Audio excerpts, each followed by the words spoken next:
जय श्री राधे श्री हरिवंश।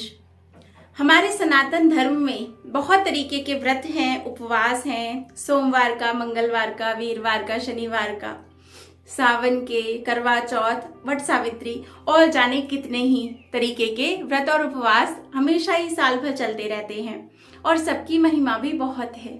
लेकिन फिर भी आप जानते हैं जो भगवान को सबसे अधिक प्रिय है, जिससे भगवान प्रसन्न होते हैं, जो केवल भगवान की प्रसन्नता के लिए है, वो व्रत कौन सा है? वो है एकादशी का। जी हाँ, आपने सही सुना। एकादशी का व्रत भगवान को बहुत प्रिय है, राधा रानी को बहुत प्रिय है। जो भी एकादशी का व्रत करता है वे लोग भगवान को बहुत प्रिय हैं।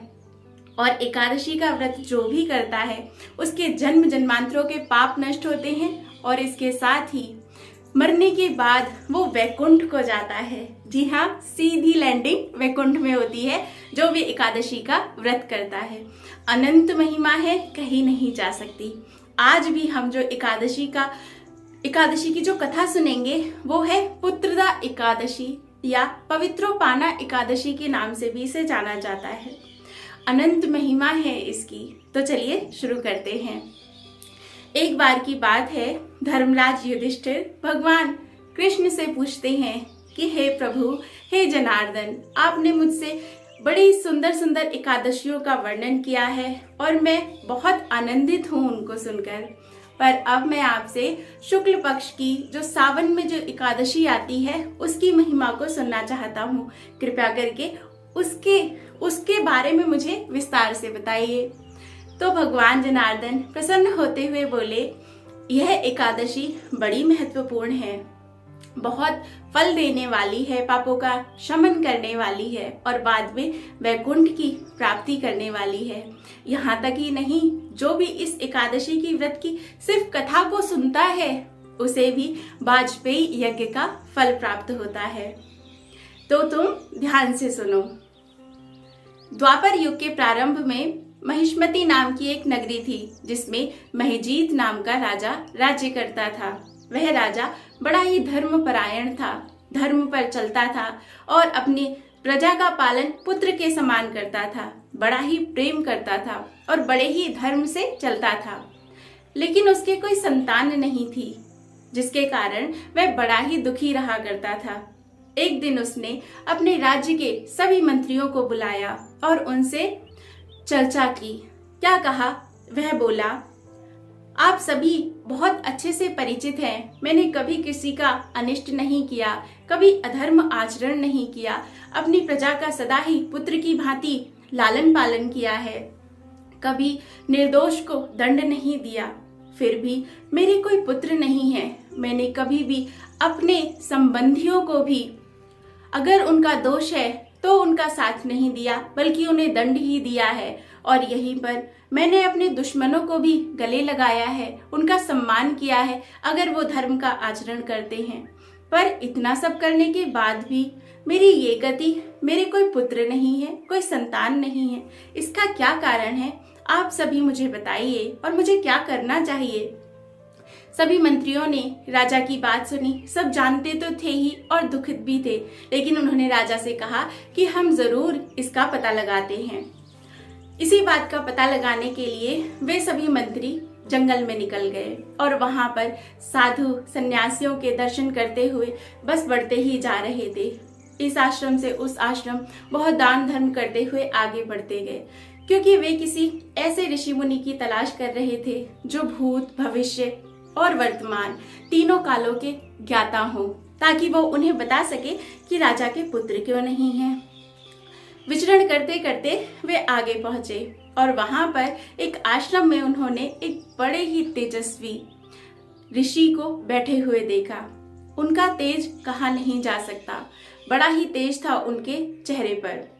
उनको उन्होंने प्रणाम किया तो वे ऋषि थे, ऋषि लोमश। उनके शरीर पर रोम में बहुत सारे बाल थे, इसीलिए उन्हें लोमश ऋषि कहा जाता था, क्योंकि जो उनके रोम से एक भी बाल झड़ता था वो बाल तब झड़ता था जब ब्रह्मा जी का एक कल्प पूरा होता था। जी हाँ, तो वे बड़े ही धर्मपरायण थे और बड़े ही तेजस्वी थे। उन्होंने उन्होंने इनसे आने का कारण पूछा कि कहो तुम यहाँ क्यों आए हो, तुम्हारी क्या कामना है? निश्चित ही मैं तुम्हारा हित करूंगा, मुझसे अपनी परेशानी कहो। मंत्रियों ने उन्हें प्रणाम करते हुए कहा, हे प्रभु, आप तो सब कुछ जानते हैं, ऐसा क्या है जो आपसे छिपा हुआ है, और हम भी एक कामना लेकर ही आपके पास आए हैं। हम आपसे जानना चाहते हैं कि हमारे राजा महिजीत, उनका क्या दोष है जिसके कारण उन्हें कोई पुत्र नहीं है? क्या कारण है? वे तो बड़े ही धर्मपरायण हैं। इस पर लोमश ऋषि ने ध्यान किया और ध्यान करके उन्होंने देखा और कहा, तुम्हारे महिजीत राजा पिछले जन्म में वैश्य थे और इधर उधर गांव से गांव घूमकर व्यापार करते थे। व्यापार करने के साथ ही उन्होंने कुछ गलत कर्म भी किए थे, लोभ में, लालच में। और इसके साथ ही एक दिन क्या हुआ, एक दिन वे कार्य से, व्यापार से गांव घूम रहे थे।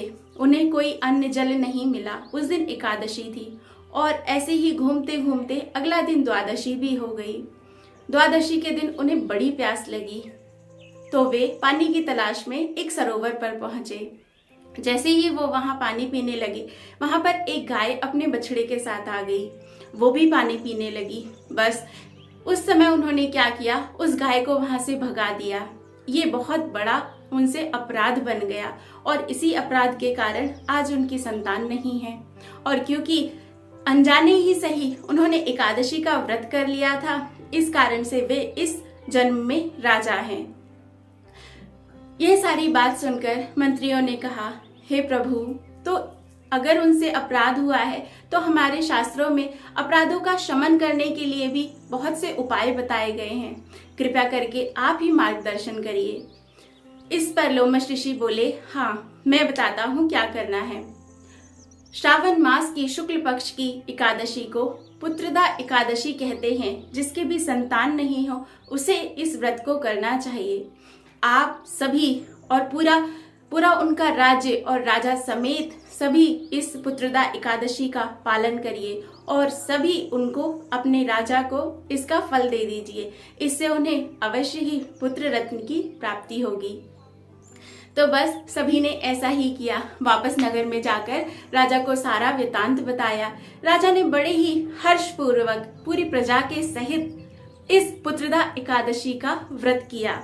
बहुत नियम संयम से रहे, पूरी रात्रि जागरण किया और अगले दिन सुबह द्वादशी को बड़ा ही दान धर्म कर उन्होंने अपना व्रत का पारण किया। इस और जितनी भी प्रजा थी उन्होंने सभी ने अपने व्रत का जो फल था उसे राजा को समर्पित कर दिया। और इस व्रत के प्रभाव से ही कुछ समय बाद राजा की रानी ने गर्भ धारण किया और प्रसव काल आने पर उन्हें बड़े ही सुंदर और तेजस्वी पुत्र की प्राप्ति हुई। तो जो भी इस पुत्रदा एकादशी का व्रत करता है उसे संतान की प्राप्ति अवश्यमेव होती है और इस कथा को सुनने से ही वाजपेयी यज्ञ का फल प्राप्त होता है। तो ये पूरी कथा भगवान श्री कृष्ण ने युधिष्ठिर जी को बताई। जय जय श्री राधे।